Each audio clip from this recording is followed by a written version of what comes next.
everyone, it's Jan, and I am having so much fun with our Christmas in July series, and I have another fun technique to share with you working on these poinsettia cards and using Twinkling H2Os. I am having so much fun. I am stress-free and I'm getting cards done, and I hope that this is going to inspire you to get some of your cards done too. So to begin with, I'm going to show you that I'm actually working on some craft cardstock. This is paper tray ink craft paper. It's really pretty thick. It's like 120 or 130 pound weight cardstock, and you know that when I'm painting or using wet media, I usually want to use watercolor paper, but if you get a cardstock that's really good and thick, you can still do this. You want to be a little careful with it, not oversaturate it. So I am creating a frame in which to do my stamping, and I'm using my Tim Holtz ruler there, and on two of the sides I'm measuring 3/4 of an inch, and on one side on the other two sides I am measuring 1/2 an inch, and that's going to give me the boundary I need. I'm starting with an A2 sized card.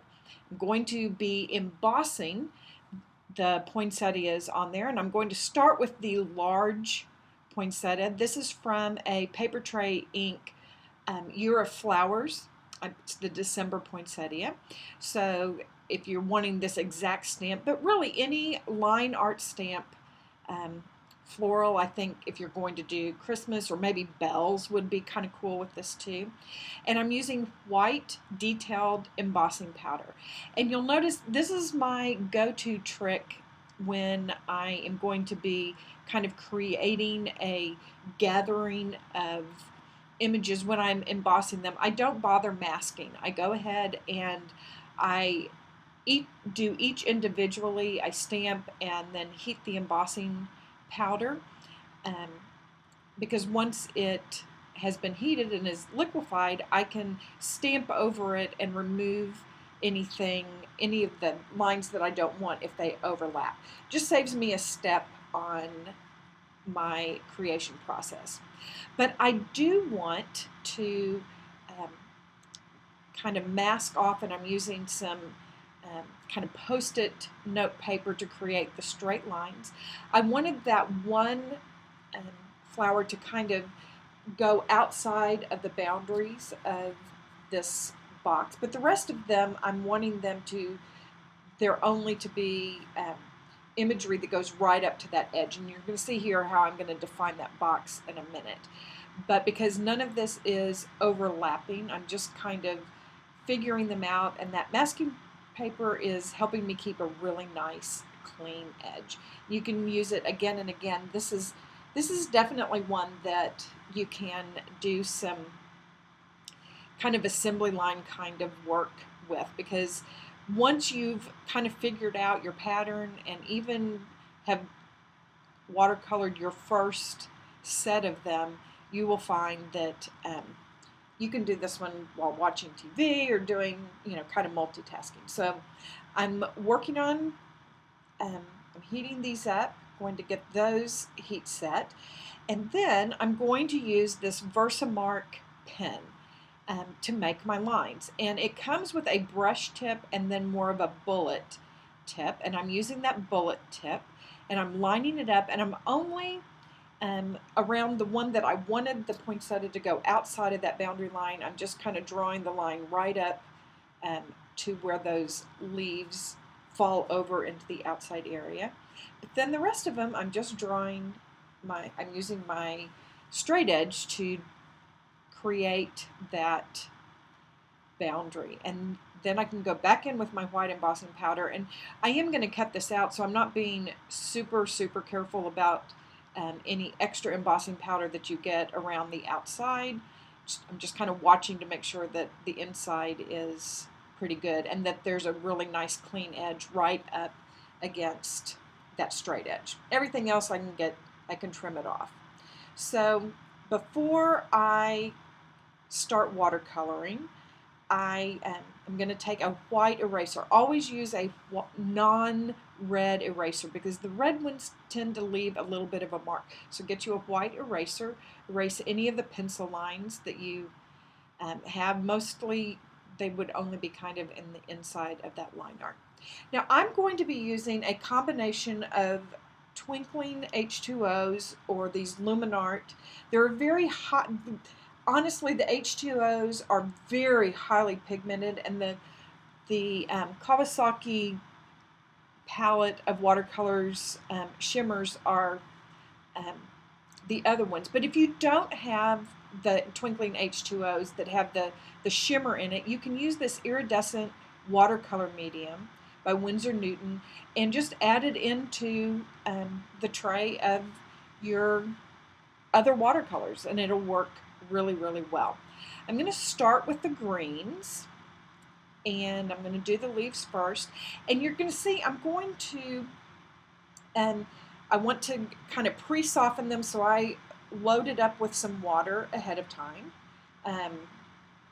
And then each of the little greens that I'm going to use in my palette, I start with there. And by putting a little bit of the H2Os in with the other Kawasaki metallic or opalescent kind of paints, I'm increasing the pigment, but you certainly could just use those, and if you didn't have the Twinkling H2Os, you could use that, and you're going to get a great look. You just probably will want to use a few more layers of the paint. I'm starting with my lightest color of green, and because I'm being careful, because this isn't watercolor paper, you'll notice that I'm doing just a little bit and I'm letting it dry. You need to be really careful to let it dry.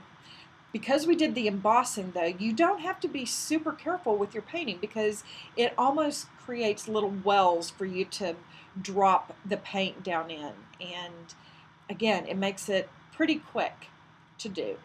So I'm painting over all of the leaves that I want green. And now you can kind of see why I'm wanting to do this on this craft cardstock, because it is giving a tone to these watercolors that if I had it on white watercolor paper, if that's the look you want, that would be fine. I wanted a little bit richer color, and by starting with the craft paper, I get that. Now, as you are seeing me here, I'm testing the direct, what each of these look like if I just have just the Twinkling H2Os or just the other paints, and it lets me kind of see what I'm going to get. Always, if you're going to do a test, be sure and test on the same cardstock that you're going to be painting on so you can actually see what that looks like. I'm going to work on the pinks, and because I want there to be contrast, I'm going to start with my lightest, and you can see I'm kind of mixing those in. I had the kind of deeper, richer colors over in my palette, and so just to add a little bit of that highly pigmented paint from the Twinkling H2Os to that, you just get a great effect. And I don't really feel like you're seeing how shimmery and wonderful this is, but it just, the shimmer to this paint, working with this poinsettia stamp, it's just festive. I love the fact that it has a shimmer to it. Kind of gives it takes it up a notch from maybe even some of the other things you've seen me watercolor.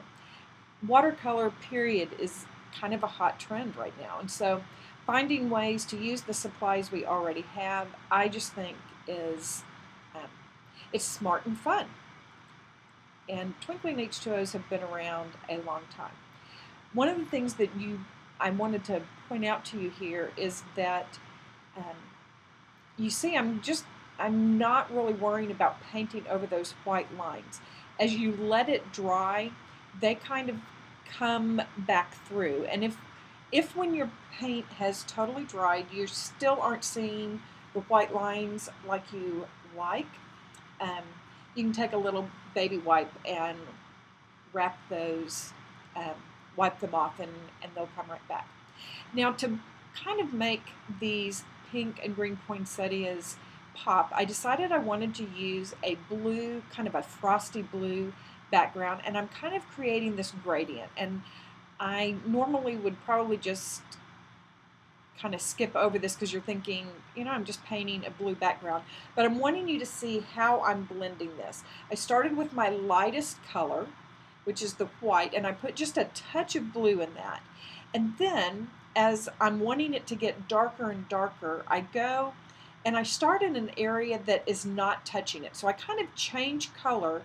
I go to the deeper color, like I'm doing right here now, and I paint that in, and then I kind of draw it over into the wet color that I previously had. So as I move further over to the left, I'm getting a darker version of the blue, the very darkest there in that corner.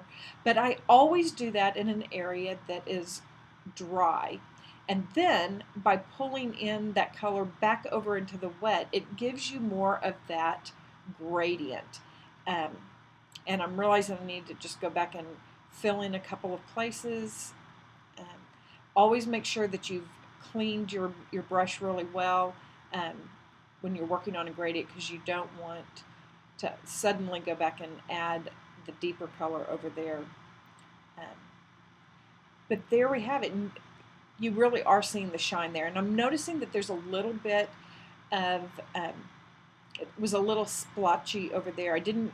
I was using just the Kawasaki palette over there, and so it didn't have as much pigment in it. So once it's dry, you can figure out if you want to go back and add some color into it. Now, on this one, I wanted to try some kind of spots, and I'm going to use this Mr. Huey white paint. But what I wanted to see is if it would actually hold the white color. So I put it on top of the my test paper over there, and what I found is that you need to start heat setting it pretty quickly, because it's going to absorb the whatever color it happens to be on. And I actually like that it did that a little bit, but by heat setting it, you stop it from absorbing the blue or the pink or the green, and you still get a little bit of that white on there. Love how that looked. Again, just a nice little dimension to it. For the centers, I have painted a little gold and a little green in the center, but I'm taking my Wink of Stella pen and I am dropping that in. I get just pretty heavily. I want it to be pretty sparkly in there, and the Wink of Stella pen is a great way to add that shine. Poinsettias are typically yellow and green in the center, so having that watercolored that way makes sense. Now I'm cutting this out, and if you haven't ever done much fussy cutting, the key to it is actually turning the paper, not your scissors. So you see I'm working my way around those leaves by turning the paper. Kind of a little tip there. When I started out, I really thought I was going to use that one kind of bright pink to do the matting with, and when I actually got it done, which makes sense that you want to get your paint done and then see what you end up with, I ended up using this Autumn Rose cardstock from Paper Tray Ink. It was a really good match, and I'm going to put this painted element onto the mat, kind of like it's at an 1/8 of an inch away. So I really only have to cut the two sides. And then I'm going to just freehand fussy cut around this. Again, turning it as opposed to turning my scissors helps me get that really nice edge when we're having to cut around kind of those wonky shapes. I wanted to do a little bit of a texture for this background, so I'm just using this swirl stamp. I honestly don't know where this stamp came from. I've had it for years and years, and it just kind of sits out on my desk because I like that it has a fat end to the swirl and a thin end to the swirl, and I use it pretty often. So I'm just using my Versamark ink and stamping that, and that gives it a tone on tone. And now I'm taking my Wink of Stella pen, and I'm just kind of lightly going over it.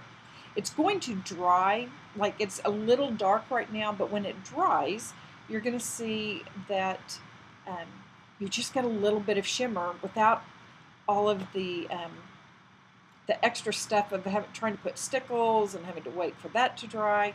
This is just a great way to get a little shimmer onto this background.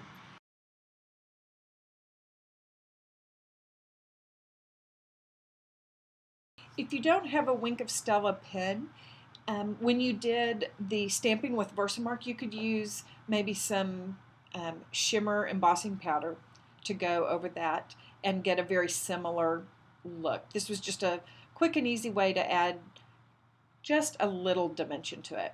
And I decided I wanted a little bow down in here, and one of the things I'm doing that I like right now is cutting just a little notch with a hole punch as a way to kind of hold it in place.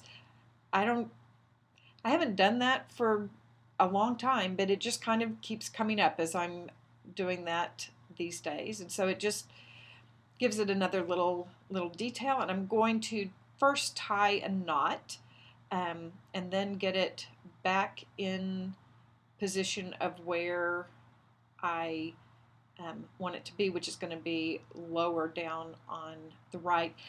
The reason I'm putting this bow over there is because the large poinsettia is so large and dominant that I thought I would put that down over on the right to kind of balance it. I'm going to add this to an A2 card base. And I always start at the fold and one edge, and that way if for some reason there's a little bit of space between my card front and that, I can trim that right off. I'm adding just a few very small, light colored gems. Just felt like the shimmer, it needed that little touch in there. You could add sequins or something like that if you wanted to. But there is the card, and I love how it turns out. This other one I used a quatrefoil cover plate to cut out a white background behind it. I love that look too. I think both of them, one has maybe more of a little elegant look and one has more of a little country lattice look, but I love them both. And they're really simple cards to make. You saw that I've done multiples of them. I took my paints and while I was watching a movie and just painted and colored, had a great time, and ended up with having several cards ready to go. Watercolor is such a hot trend right now. You can glam it up with these iridescent paints. If you don't have any of the Twinkling H2Os, try some of that iridescent medium and your cards will turn out great. Thanks for stopping by and coming to hang out with me. If you are new to my channel, please subscribe. I have some really fun things that I'm going to be revealing in the next couple of weeks, and I want you to be one of the first ones to hear about it, so please subscribe. And if you're already a subscriber, please follow me on Instagram, Pinterest, Facebook, and Twitter. That's where I get to show you what I'm working on in my studio before it becomes a tutorial. So check out my hashtag OMDRN. That's what's on my desk right now, and let's have a conversation about what we're working on. You all take care. Again, thanks for stopping by, and please be sure and save some time for creative play. I'll be back to see you real soon.